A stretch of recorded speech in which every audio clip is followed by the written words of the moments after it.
Chai Across Generations. I'm Nikhil. And I'm Shankar. This is episode 9 Communication. Let's not talk about it.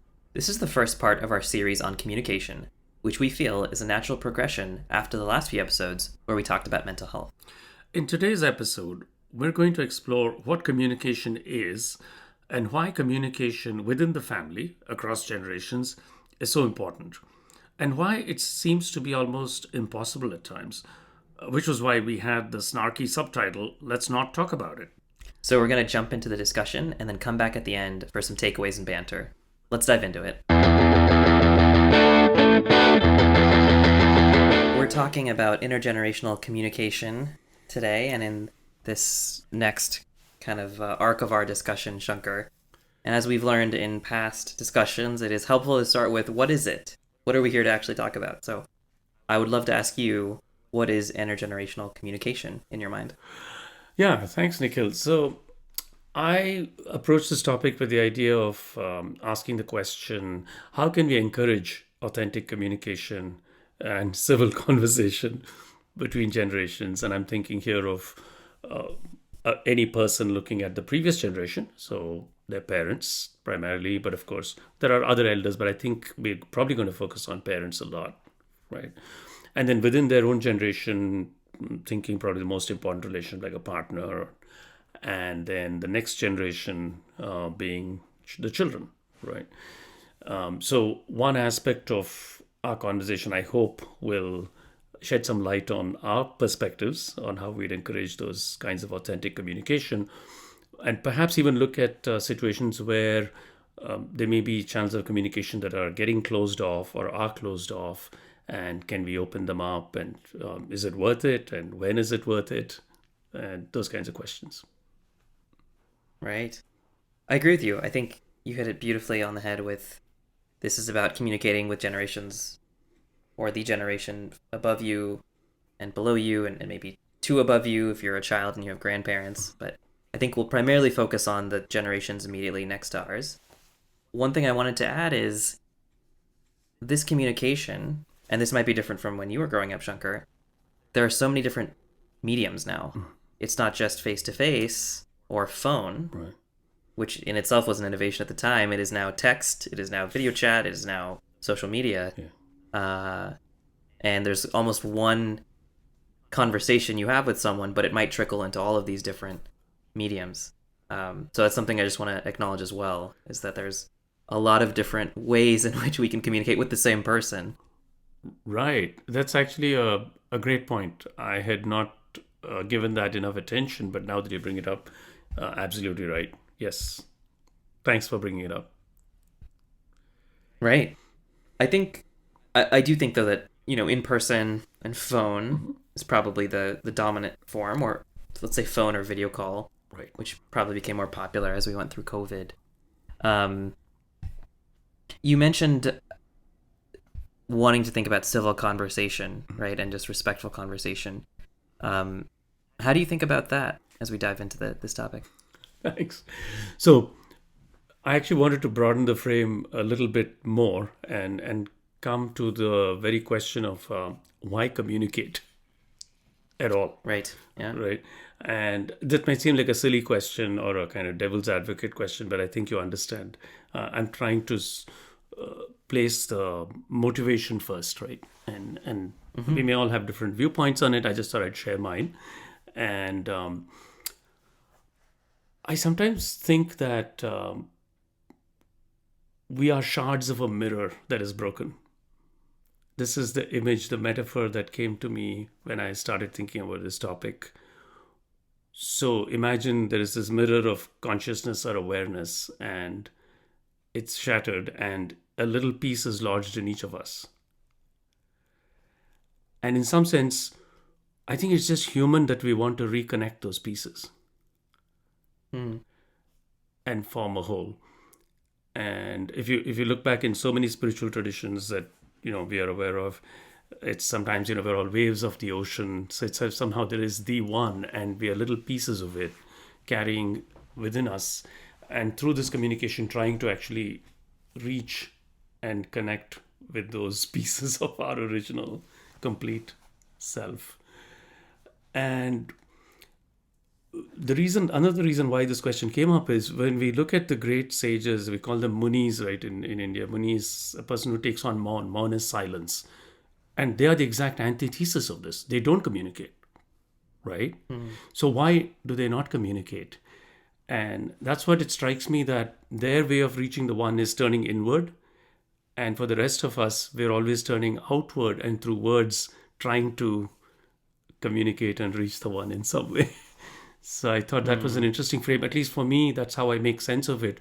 Because you brought up a very good point in one of our earlier conversations, that there is this sort of impelling desire to reconnect, even in circumstances where there is so much history that to the logical, rational brain, you would probably not want to go there. And I find this particularly with family.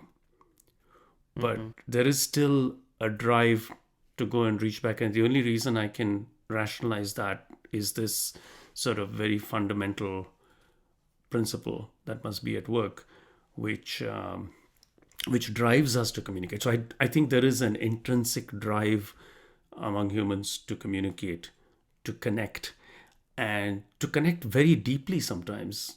It's almost a beautiful desire in that sense, but sometimes it's always a little out of reach. It's like a reed or a beautiful something that's just out of reach. And for me, in a spiritual sense, that out of reachness happens repeatedly to make us turn inward and reaffirm this unity. I don't know if that makes sense. Right. Right. It does make sense. I agree with you around the need to connect, the desire to connect. One thing I was thinking about, and I'd love your perspective on this because you've lived longer than me. You, on a previous discussion, had talked about the rapid and increasing pace of change, Mm-hmm. right? And how our social fabric is changing. Mm-hmm. And I find communicating is helpful to make sense of and process a lot of these changes. Right. You could also argue that with social media and just the rate at which news moves these days, maybe we're just more attuned to these things and they're actually changing faster. But to make sense of the news and say what's going on in certain spheres of the world, you want to be able to have those communication channels. Or I'll speak for myself. I want to have those communication channels to make sense of them with family, with friends, with peers. I'm curious if you have felt any more or less of that in the last, call it, couple decades versus earlier in your life. Like, just to maybe test the hypothesis that has the rate of change increase also increased the importance and role of communication. That's a really interesting angle. And to be honest, I hadn't thought of it that way. But I'll share with you something else that's coming up. We'll see if they actually Yeah. mesh back together. I've really learned the importance of stories. I never Mm. thought of this before, but all of our life, the story is so important in our human experience. And in ancient societies, the storyteller was the most important person, and so always a minstrel, or and our mothers tell us stories. That's how we learn so much about our family and our legacy and all that stuff. So I completely agree with you that we have an intrinsic desire to learn and make sense of our reality through stories. But I think the new angle that you're bringing, which I had not thought about, is that we are constantly updating those stories and Hmm. bouncing them back off with our families. And I think that's a very nice, fresh perspective. It's not a static story, but it's one that's evolving as we go forward. Right. Yeah, I think you're right about that. And you mentioned family. Mm-hmm. I do think a lot of the communication, the intergenerational communication, happens with parents, with kids, Mm-hmm. with our partners. Um, when we think about, I think what's going to happen in this discussion is I will probably speak from a child to a parent perspective, and you can speak to both, I guess, from child to parent and parent to child, because you've Right. been in both roles in Right. your life.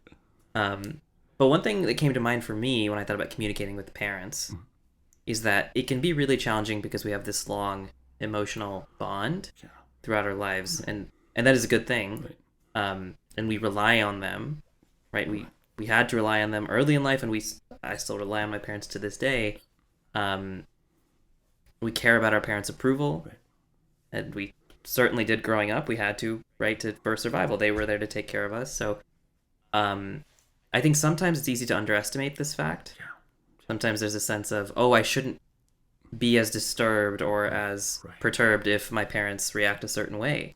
Yeah. Um, but I think it's kind of ingrained in Yeah. us, right? Because we needed them growing up, and we have this emotional attachment.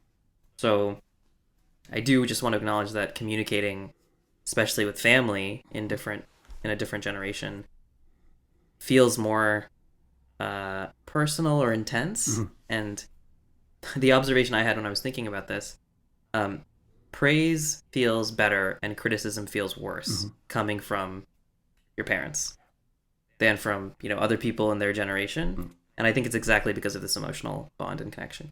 Right. That is so wise, so profound, and so insightful. Amazing, amazingly perceptive, Nikhil. I completely agree with you.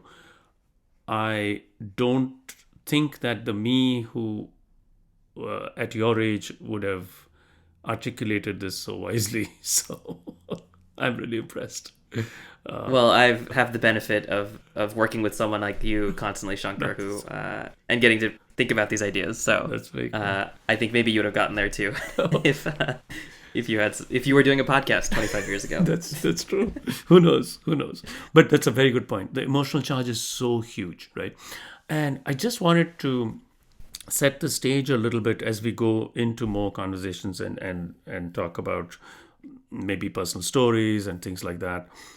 That I want to be very clear to our listeners that we are not trying to blame anyone when we bring up a story or when we talk about a certain interaction. And I want to be very clear about that. The biggest thing I've learned, and it took me a long time to learn this, Nikhil, I should share with you, is that when something goes wrong, it took me a long time to understand it's not the person, it's not Mm, the relationship, but it's the interaction that is not going well. mm, And until I was able to intellectually separate these three, I used to conflate them. And then it's very easy to take a bad interaction and stick it on that the person is bad or the relationship is bad. And I'm somewhat maybe ashamed to admit that it took me a very long time to separate those three. And it has helped me a lot, at least in an intellectual sense. It's not that I don't viscerally and emotionally react to many things, but at least in my saner and more calmer moments, I can. This gives me a model to separate the three. And I want to bring that up front because when we talk about any interaction, whether it's my generation or your generation or the previous generation, when we say something is not quite working out, I would like everyone to keep in mind that we're saying the interaction is not working out. And mm. that's a co created interaction. It's not a blame on one generation or the other generation or the relationship in any sense. So Right. I just thought, That is a very profound point, Shankar. And it's one I'm still internalizing, to be honest. I don't think I have fully brought that into my own life. So you're saying, if I'm hearing you correctly, uh, if we look at you and me, right, right, right. and our conversation, there's you, there's me, and then there's the way we interact, which is kind of a third entity outside of you and me. Is Right, that right? right, right. Okay. Exactly. So I So think. if you and I have a rough, go ahead. Sorry. Uh, Go ahead. No, you Uh, paraphrase it, then I'll come back. Yeah. okay. Now I was just gonna say, so if you and I have a tough interaction or a rough interaction, it sounds like what you're saying is the problem or obstacle. It might just be the interaction itself, and not anything to do with you or I. Exactly. Because let's say you and I have a sequence of terrible interactions over the next Mm-hmm. many weeks. Right? Mm-hmm. I could say, well, Nikhil is just not getting it. I mean, the guy is, I could have some expletives go off in my head and condemn you, right? But if I think rationally, there are a lot of people who think you're a wonderful person, even if my interaction with you is going terribly. Or let's say my boss or my Mm-hmm. spouse or child or whatever, that person, like you talk about this 360-degree rater thing, right? Like there are so many other degrees in which they may be perceived as a very wonderful person, right? And they may be doing very noble things and very wonderful things, but this particular thing is not going well. Mm-hmm. So that gave me a little insight. And the second thing is the relationship itself. So, whether it is a parent or it's a child or it's a sibling or it's a partner, sometimes these emotions can get so bad that I'll be honest with you, I really thought like, gosh, I can't deal with this. This whole Mm-hmm. relationship is flawed, Mm-hmm. right? But then that's not true either, because when I look around, there are other people who have wonderful relationships in in those same places, right? Mm-hmm. And so it's not that the relationship is flawed. So it's not the person, it's not the relationship, it's just the interaction. So that was a breakthrough for me. Mm-hmm. So Yeah. Yeah, I think what trying to wrap my head around is the interaction still feels like it's a part of us, right? So if in our discussion, if I'm saying something that is causing a rough interaction, and it still feels like it's almost mine, right? Like it's a part of me that you or I could point to and be like, "Hey, that's not working in the way we're communicating." I'm trying to wrap my head right. around of the interaction piece being a third party, right? And not something that you and I have control over because it all comes from you and I at the end of the day. I see. Let me try to clarify that a little bit. So let's take the example of you say something. Let's say you say statement X and I react badly to it. My first point Mm. is there may be 99 other people who are not bothered by statement X at all. Mm. So I co create the interaction. Mm. It's my lens that's reacting to you. It's Mm-hmm. nothing absolutely right or wrong about what you said. Mm-hmm. Right. Okay. Does that make That makes sense to sense? me. Yeah. Yeah. It's a little bit of the idea that it's the fit of the two people or the specific Right. like words and pressure points and insecurities all coming together, right? And an interaction. Um, I think what resonates with me of what you said is that you could say something to me that I might not take as well, but 99 other people it might be fine. Yeah. But you might just hit one of my insecurities specifically, right? Or one Right. of my pressure points. Right. Right. So there's a transmitter and a receiver, and Right. somewhere the signals get mismatched and you get this noisy thing which we call a bad interaction, right? Right. But what do we do in that case then if let's say I'm the one out of 100 that doesn't react well to something you say? How do we process that together? Because it's let's say it's still impacting me. Yeah, Um, maybe to me it wouldn't matter in that sense in that moment of like, oh well, maybe there's 99 other people but for whom this would not hurt. right. How do you think about that? Yeah, and I that's where I think the significance of the point you brought up, which is the emotional charge, right? Mm, um, the emotional charge is very, very, very, very strong in the parent child interaction, right. and I've not quite figured out exactly why that is. Why is it so deep? But I'll give you two things that sort of seem connected. And at the moment, the connection may seem a little inchoate, but maybe as we talk about it, it might get a little clearer. So, the first thing I think of is the father and mother are literally like the sun and the moon. They're that important in a child's Mm. life. And that association is very specific, the father with the sun, the mother with the moon. And in our yoga philosophy, that's connected with the right and left parts of our channels in our body and things like that. But that's one piece of it. So I think there is something very deeply connected between our emotional existence, intellectual existence, physical existence, and our parents. Hmm. And the other part that I wanted to draw out was this comes a little bit from Plato's The Symposium, and it's a Greek myth that's always fascinated me. It ties back to the mirror and the shards analogy, but the Greeks thought of it slightly differently. So apparently, Zeus made human beings originally as two people. Do you know this myth? where there were two Mm-hmm. people conjoined at the back. And so they had Mm. two heads and, 4 arms and 4 legs, and they walked around as dyads, sort of. Mm. And they became very powerful, and they were threatening the gods. And as usual in the Greek myths, the gods have to intervene. And so they cleaved these dyads into monads or whatever, right? Single creatures, which is who we are. And so the rest of our lives we're running around trying to find the other part of us, which gives birth to the whole Mm. soulmate theory and all that, right? I think in some extension of that, there is some very, very deep connection across the generations that is running. And it's not just physical, it's intellectual, it's emotional, um, at several levels. And I think it's the emotion stuff that it makes this very hard to navigate, because I can say all this to you in such a beautiful, rational way, but believe me, if my mother says something or my sister says something, it's going to throw me into a spiral that will Yes. take a long time to unravel. Right. And I think that's why this discussion is so important, um, because they are very important relationships in our life. And as you said, if they go awry, they can cause us a lot of pain. They occupy our mind a lot.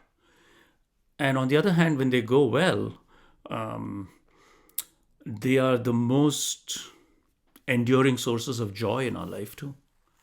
Mm. Yeah. So from that viewpoint, I think these relationships are very important. And I wanted to bring up a book that I read some time ago, which I really liked, which maybe some of our readers might like to. It's by a guy called Michael Gurian. And his book is titled Mothers, Sons, and Lovers.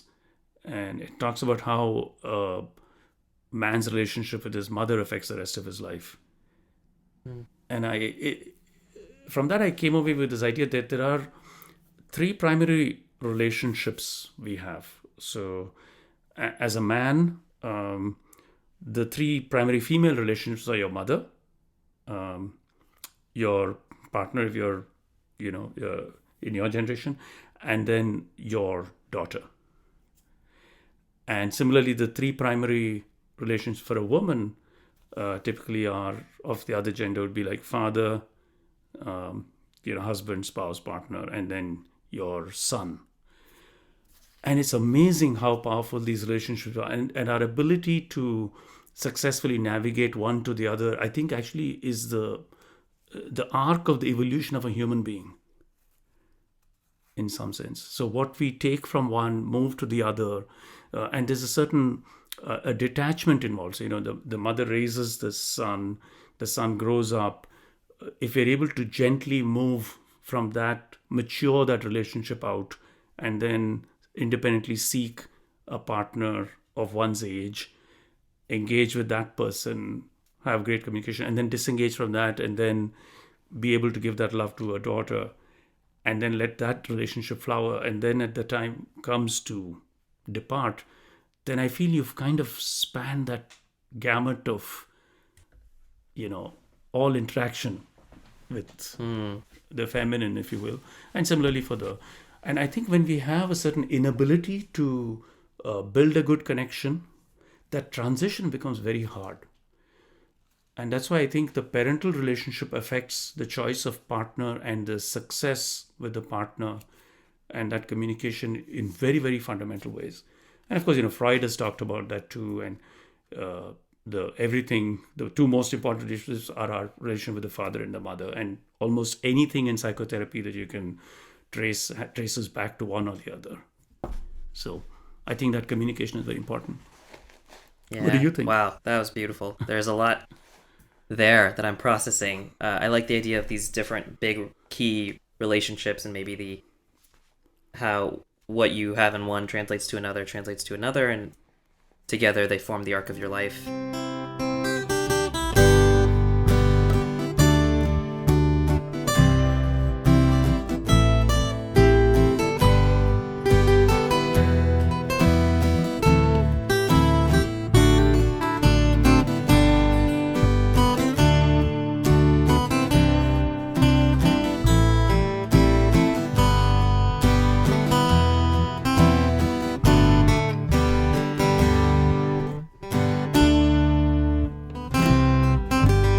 that wraps up our first part of this discussion on communication. Hey, Nikhil, what's your biggest takeaway from the episode? Shankar, what's going to stay with me from this episode is what you shared around a more sympathetic view of having a tough interaction. The idea that an interaction is different from the relationship itself, is different from the person themselves. And I think that's going to give me a lot more sympathy and empathy when I think about my own communications with people in my life. How about you? What's your biggest takeaway? I really liked the point you made about the fact that we communicate using different kinds of media. So there could be text messaging, it could be a phone call, it could be a video call, it could be in person, and how the medium of communication actually can have an impact on how well we communicate and how well we understand each other. I think text messages, particularly, are very prone to being misunderstood because we don't get the tone and inflection and all the other extra information, which really resonates with me because I learned recently that in any conversation, it's actually the words are only a very small fraction of the total communication, and there's so much nonverbal communication. So, thank you for alerting me to that, and that will be one of my big takeaways as I think about communication. Right. Yeah, that's great. And you talked about different communication channels, which is powered by technology. Technology has been a big theme in your life this week, Shankar. Do you want to tell our listeners how much you love technology this week? That that was a bad question to pose to me this week because, as you know, I've just been coming off a long battle with GarageBand and my connectivity to the Mac through the USB, etc., etc. So both hardware and software drive me nuts. But I think it's a good thing. I've generally been a proponent of it. It's great when it works, and when it doesn't, then don't ask me about it. Yeah, and for our listeners, GarageBand is the program we use to edit and to record our podcast. So Shankar has been working miracles in the background this week to work around some challenges. Thank you, Shankar, for doing that. You're Um, welcome. and we'll be back, technology challengers or not, next week with the next part of our series on communication. Follow us on Instagram at Chai Across Generations or email us with comments, questions, or discussion topics at chaiacrossgenerations@gmail.com. Subscribe to our podcast and please leave us a review on Spotify or wherever you get your podcasts. See you all next time.